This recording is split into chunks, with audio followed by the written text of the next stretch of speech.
mbokki internet yi ñuy suivre ci seen télé Sénégal 24 ñoo leen di nuyu di leen jaajëfal di leen naan bienvenue ci seen émission gan gi tey nag ñu am mbégte ci di dalal kilifa gi tudd Cheikh Alassane Sène Cheikh Alassane Sène kilifa gi ñu leen di nuyu d'abord. ñu ngi leen di fay. Alors je le rappelle, vous êtes chevalier de l'Ordre national du Lion, vous êtes secrétaire général de la Fédération générale des travailleurs du Sénégal. Vous êtes coordonnateur de la Fédération syndicale mondiale pour le compte du Sénégal. Vous êtes membre du conseil présidentiel de la Fédération syndicale mondiale. Exact. Déjà, pour la première question, c'est naturellement dans le cadre des élections générales de représentativité des centrales syndicales des travailleurs. Étant candidat, ces temps-ci, on a constaté que vous êtes très soudé à la région de Saint-Louis. Donc, naturellement, la question est celle de savoir quel est l'objet de votre visite au sein de la ville de Saint-Louis. Bon, voilà, merci bien, Chérif. Tout d'abord, permettez-moi, donc, à mon nom personnel et au nom de la délégation qui m'accompagne, de vous féliciter toute l'équipe de Sénégal 24. Donc, tout d'abord, remercier aussi également le directeur de cette station, parce que nous sommes là depuis 24 heures en tournée et véritablement vous nous aviez accompagnés avec professionnalisme, de telle sorte que je peux dire que par rapport à ça, donc nous avons bien débuté notre campagne électorale grâce à vous. Donc mon ancrage à Saint-Louis, c'est tout à fait normal parce que je peux dire que je suis membre à part entière de cette ville, dans la mesure où mon épouse est là, elle est là au niveau du ministère des Finances, mes enfants sont là. Donc, par rapport à ça, donc, je peux dire que je suis Saint-Louisien à moitié. Donc, de telle sorte que si j'aille à des compétitions et si je démarre ma campagne électorale à Saint-Louis, je peux dire que l'espoir est permis. C'est la raison pour laquelle on peut se dire que nous sommes rassurés. Et par rapport à ça, donc, pour venir sur votre question, donc, nous sommes en tournée dans le cadre de la préparation des élections de représentativité des centrales syndicales. Le Sénégal a connu sa première expérience de ces élections en 2011. En ce moment, il y avait Innocence Tap qui était ministre du Travail. Ce n'était pas facile. Elle a osé et elle a réussi. Ça a été un test. Bien avant, donc, il y avait des enquêtes sociales au sein des entreprises, auprès des délégués de personnel, pour qu'on puisse connaître la représentation et la représentativité de chaque centrale syndicale. Mais en 2011, le Sénégal a connu sa première expérience en matière d'élection générale, de représentativité des travailleurs. Après ces élections, on peut dire que le taux de participation était de 32%. Ces élections donc ont fait que véritablement sur les 14 centrales qui étaient parties en compétition, il y avait la CNTS qui venait en tête, suivie de l'UNSAS, suivie de la CSA et de la CNTS FC. Ce sont ces 4 centrales qui avaient atteint en son temps les 10%, parce qu'il faut avoir atteint 10% pour être qualifié, pour être considéré comme une organisation représentative. Ensuite venait la FGTS-B que dirigeait Sidia Ndiaye. Ensuite, on venait en 6e position. Donc Sidia avait 5, et quelques pourcents, nous avions 5 et quelques pourcents. C'était en 2011. Bon, la deuxième expérience des élections de représentativité des centrales syndicales, c'était en 2017, 5 ans après. Donc c'était le même classement encore. Mais on a vu que le taux de participation était très faible, 28%. En dehors des 4 centrales qualifiées, donc on a repêché une centrale syndicale, c'est la centrale que dirigeait Feu Sidia Ndiaye. On venait en 6e position. Évidemment, donc on savait que donc, les élections de représentativité, donc la 3e expérience va se tenir en 2023. Donc ceux qui étaient là avant 2011, en 2011 à 2017, nous avions dit que donc il faut nécessairement qu'on parvienne à pouvoir renverser la tendance et qu'il y ait véritablement une alternance syndicale. C'est la raison pour laquelle nous avions mis sur pied une coalition forte qu'on appelle la coalition FGTS. Donc pour être qualifié, comme on a souvent l'habitude de le dire, Mbolo Moy Dole. mais yàlla def donc Sidya Ndiaye gaañu donc les avis sont partagés et certains ont voulu partir seuls nous aussi on ne pouvait pas attendre on était obligé de déposer notre candidature et d'aller à ces élections aujourd'hui nous sommes à la phase d'inscription sur les listes électorales ces inscriptions ont démarré depuis hier et vont se terminer également le 27 septembre où le préfet du département doit par exemple en ce moment-là envoyer les listes l'ensemble des chefs de service que ça soit les travailleurs du secteur public, parapublic et privé. Donc voilà en gros d'une manière. Donc la tournée d'une manière générale, en résumé, c'est une campagne d'information, de sensibilisation afin d'amener les travailleurs, tous secteurs confondus, à soutenir ma candidature et qu'il y ait véritablement une alternance démocratique. D'accord. Merci beaucoup. C'est-à-dire que ci say kaddu dégg naa nga naan que par le passé ci élection yi jot a am. Pratiquement le taux de participation n'était pas vraiment assez colossal. Donc yow en tant que candidat lan nga jàpp ni lu waral loolu. waaw loolu li ko waral mooy véritablement am na ci une part de responsabilité du ministère du Travail. xam nga il y a un budget qui est dégagé pour l'organisation de ces élections-là. Donc à travers ce budget waroon nañu privilégier le volet communication am ay spots publicitaires parce que ce sont des élections très importantes yoo xam ne dañuy dérouler feuille de route def un appel à l'ensemble des travailleurs parce que aujourd'hui supposons ñu ngi ci phase inscription yi 1 mois la mais travailleurs yu bëri fu ñu jaar nee na yëguñ ci dara donc su fekkoon ne le ministère du travail defoon nañ liggéey bi ci war à travers les médias kon dana fekk déjà à ce niveau-là tous les travailleurs soient informés beneen bi ci des aussi également donc l'administration générale ñoom pratiquement ne sont pas informés de ces élections-là élections yi ñi ci ëpp ci ñi ciy participer mooy ñi nga xam ne ils sont issus du secteur privé les entreprises moo waral ñi nga xam ne depuis plus de 10 ans ñoo fi nekk di ñu diriger di ñu représenter ñoom ñëpp ils sont issus du secteur privé l'administration est totalement absente kooku donc bokk na ci raison fondamentale yi moo tax pour ñu mën a yëkkati le taux de participation ñu bëri aussi xamuñu enjeu bi moo tax ñu def benn profession de foi jëmale ko ci liggéeykat yi ñun en tant que agent de l'administration aussi te ñu gis ne le taux de participation pour les agents de l'administration dafa faible moo tax ñu bëgg a démarrer suñ campagne ci les travailleurs de l'administration tous les services départementaux et régionaux ñu dem seeti leen ce qui est sûr ñoom bu ñu inscrire sur les listes électorales participer à ces élections donc je pense que le taux de participation sera élevé parce que xam nga bu ñu nee taux de participation bi donc 28% la donc presque 80% des travailleurs voté wuñu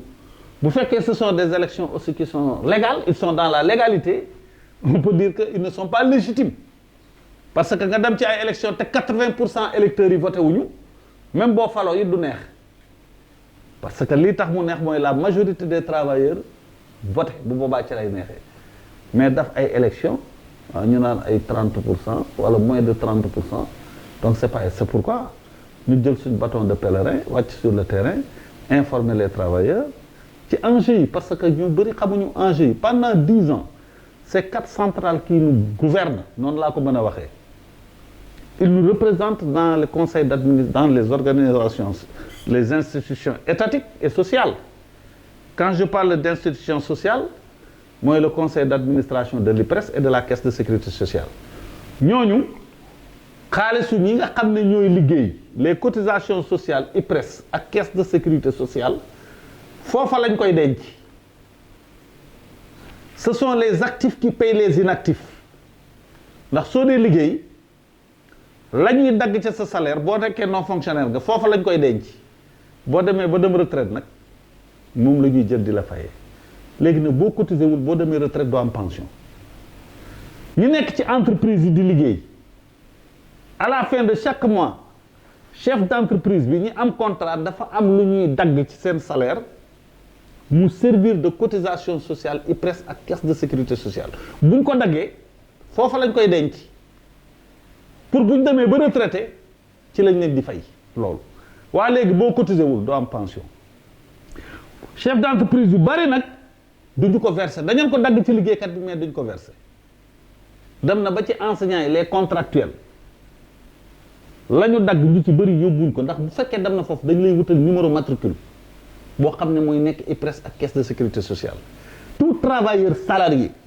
di am bulletin de salaire war nga def say cotisation sociale ndax mooy garantir sa retraite. maanaam ndax mën ngaa ñëwaat ci grande ligne ci grand axe yi par rapport ak sa programme li ngay proposer travailleur. loolu li ma ciy wax rek tàmbali nañ ko tey pour ngeen suivre ngeen ñu à travers la tournée dans le secteur de l'administration xam nga boo waree avancer woo ki war a avancer bu avancer raw na la ay avancement boo xoolee képp kuy liggéey la ngay liggéey bëgg nga ci avancer mais benn salaire bi nga koy fayee ko ba ngay retraité kenn ñaañu ko yàlla enseignants yi nag moom wax dëgg yàlla door fa kàlla seen avancement dañ koy toppatoo ne ni duñ bàyyil nguur gi dara bu ñu waree avancer nañ avancer buñ fayee ko waree fayee ko rappel nañ fayee ko rappel mais l'administration générale xamuñ ci loolu dara te tous les 2 ans agent bi dafa war a avancer soit automatique échelon soit choix classe dem nañ fi bi ñu demee suñ tournée bi rek des agents de l'État yoo xam ne seeni décision ba mu génnee kenn xamul kañ mais le chargé des revendications de notre organisation Mbaye Diop moo leen ko génneel yónnee leen ko séance tenante am ñoo xam ne sax duñ gis seen bulletin de salaire xamul ñaata la ñu fayeku ñaata lañ ca ne mu intervenir au niveau du ministère des finances mu yónnee leen ko am ci ñoo xam ne pour nga mën a avancer il faut que fi naan mën a la jéggi siraat il faut nga avancer au choix da ngay jaar commission pour nga jaar commission il faut say note dem ñu bind la ci ñi war a avancer au choix am ci ñoo xam ne note année yoo xam ne bu demul doo mën a avancer loolu porté na ko à leur connaissance nga xam ne donc carrière des travailleurs dafa bokk ci suñu stratégie de campagne pour que les travailleurs yi nekk dans l'administration générale ñu fexe ba nga xam ne ku ci war a avancer ku ci war a fay ko rappel beneen bi ci des it aussi mooy l'action syndicale ne se limite pas uniquement à la revendication parce que je ne vais pas citer de secrétaire général quand le président de la République nous a reçu le 1er mai am ci ay secrétaire général de centrale syndicale bi ñuy def seeni discours ñu ne oui monsieur le président de la République ñu ngi lay féliciter ak sa programme 100 000 logements yi waaye dañoo bëggoon nga jël ay terrain mettre ko à la disposition des travailleurs fa ma toog maa ngi ree parce que je pense que ñooñu amuñu une idée prospective nit ki soo ko joxee terrain wala parcelle sonal nga ko fu mu koy tabaxee bu li tax mu mën koo tabax day dem ca banque ba yenu fa bor pourcentage bi topp ko nga yenu soxla yoo xam ne moo tax ñu ne borom kër goo gis muy dem la muy am ci ay soxla te laxasu ci baat bi bu laxasoo ci tànk yi du dox ndax avec le coût de la vie ñu ne nag léegi par rapport à ça ci suñu programme campagne nañu permettre travailleurs yi mu accéder à un toit à moindre coût moo tax ñu signé convention de partenariat avec une société immobilière ñu koy wax Mokhtar Construction pour la réalisation de 3000 logements à Thiès dans la commune de Fandène à Berox booy génn zagu Thiès bi rek sur la route de Morolan à 3 minutes yaa ngi ci zag bi mu ngi jàkkaarloog benn auberge bu ñu naan chez Sophie def nañ fa villa témoin 3 chambres salon c'est carrelé c'est pavé espace vert gratuitement toutes les portes sont en aluminium 200 mètres carrés def nañ fa plus de 50 panneaux solaires dafa benn groupe électrogène pour la cité ba pare def miire ko ba mu daj avec poste de police les travaux de construction commencé na pour un coût global de 15 918 000 amul aucun emprunt bancaire ñu laaj la apport personnel 918 000 mois bu jot 100 000 francs ba sa crédit jeex sooy versé ba mat 3 millions ñu jox la caabi kër et mieux bari na ci ñoo xam ne amuñu apport personnel ñu ne travailleur salarié bi nga xam ne le salaire le bulletin de salaire constitue une garantie boo amul apport personnel te am 50 000 francs yoo xam ne mën na jógee ci sa solde jaar finance ci banque bi c'est sécurisé dem ci compte société bi ba mu mat 3 millions ñu jox la caabi kër donc avec ou sans apport tu peux bénéficier de notre programme donc programme logement boobu c'est un programme social boo xam ne parmi toutes les centrales syndicales yi nekk en compétition kenn amu ko ci fi mu ne à l'heure actuelle cool yi lu muy bari mën nañu def ay assemblée générale mais kenn du ci génn sur le terrain parce que ñi nga xam ne ñoo fi falu ba fi ma toll yaakaaruma ñu wàcc sur le terrain parce que bu demee li ñu leen di njëkk a poser comme question dafal leen ñu le bilan de vos 2 mandats programme logement ñun dong ñoo ko fi am et c'est visible ku bëgg na dem visiter en plus à Saint-Louis on a un programme de 500 logements dans le Gandiol à Tassinère et les travaux vont démarrer bientôt. D'accord daanaka temps bi daf ñoo xooj. donc en quelques secondes lan mooy doon sa kaddu bu mujj bi ngay jëmale à l'endroit des. waaw kaddu bi mujj bi mooy di leen di sant di leen di gërëm di sant parce que yéen da ngeen a nekk ñoo xam ne ay fépp fu suñu kaddu jotewul yéen a ko fa mën a àggale. Et je remercie en tout cas dans un premier temps mes collaborateurs yi nga xam ne ñoo ñu accompagner durant toute la tournée. soxna si dañ naan sax boo dee saabu du fóot boppam il est bien vrai que waru garam la def mais en réalité di ko sant di ko gërëm parce que pendant 2 jours yi moom ci boppam moo jël otoom dawal ànd ak ñun ñu def service yeeg yëpp donc ce n'était pas évident di remercier aussi mes 2 collaborateurs yi fi nekk le secrétaire de la section régionale Mbaye Diop et son adjoint donc Djibril Ali Mbaye donc ñi nga xam ne ñoom man dama doon ubbi rek mais ñoom daanaka suñ demee ba suñ organisation bi am doole fii ñoom la donc suma assistante ñëwul tey donc elle est de Saint-Louis moom it participé na activement ci campagne bi et également quelqu'un qui devait 2 jours yëpp ñu nekk ak moom ñu koy wax Iba Diop mooy gérer tout ce qui est chauffeur de l'administration donc et toute la délégation qui nous accompagne toute la presse di couvrir suñu événement yi et particulièrement yéen ñi nga xam ne donc véritablement pendant ces 2 jours véritablement accompagner ngeen ñu avec professionnalisme donc appel bi ñuy lancer rek mooy ñu ngi koy lancer à l'endroit des travailleurs ginnaaw dañoo toll ci phase boo xam ne ay phase inscription lañ nañ dem ci seen chef de service yi ñu inscrire leen ñu nekk ay électeurs parce que ku ci toog banque say loxo naan sama yoon newu ci da nga fi gis ñoo xam ne du ñu leen jëriñ dara dañu fi toog di décider à leur place pendant 5 ans. C'est la raison pour laquelle nous lançons un appel à tous les travailleurs, tous secteurs confondus, que ce soit le secteur public, parapublic, privé, ñu préparer wu parce que tey la commission électorale nationale s'est réunie donc déjà on a fixé officiellement la date des élections le 15 lañ defoon à titre indicatif. Mais les élections auront bel et bien lieu le 30 novembre, un jour ouvrable. En ce qui me concerne, comme vous le voyez dans ce plaidoyer, bon, moi je suis membre du conseil présidentiel de la Fédération syndicale mondiale, qui compte 97 millions de travailleurs répartis dans 120 pays, et je les représente à l'UNESCO, à Paris. Je suis le représentant permanent, mais magnifique, donc, l'élection est passée, tout en espérant que les travailleurs vont nous apporter leur voix, pour qu'il y ait un changement, qu'il y ait une alternance syndicale, qu'il y ait un renouveau syndical,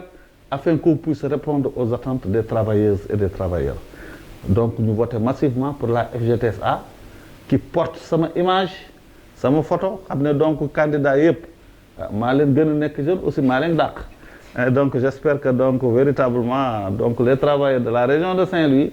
donc vont voter massivement pour la FGTSA. Vraiment loolu moo doon le dernier mot a di ñaan yàlla élection yi ñu dugg ci ak jàmm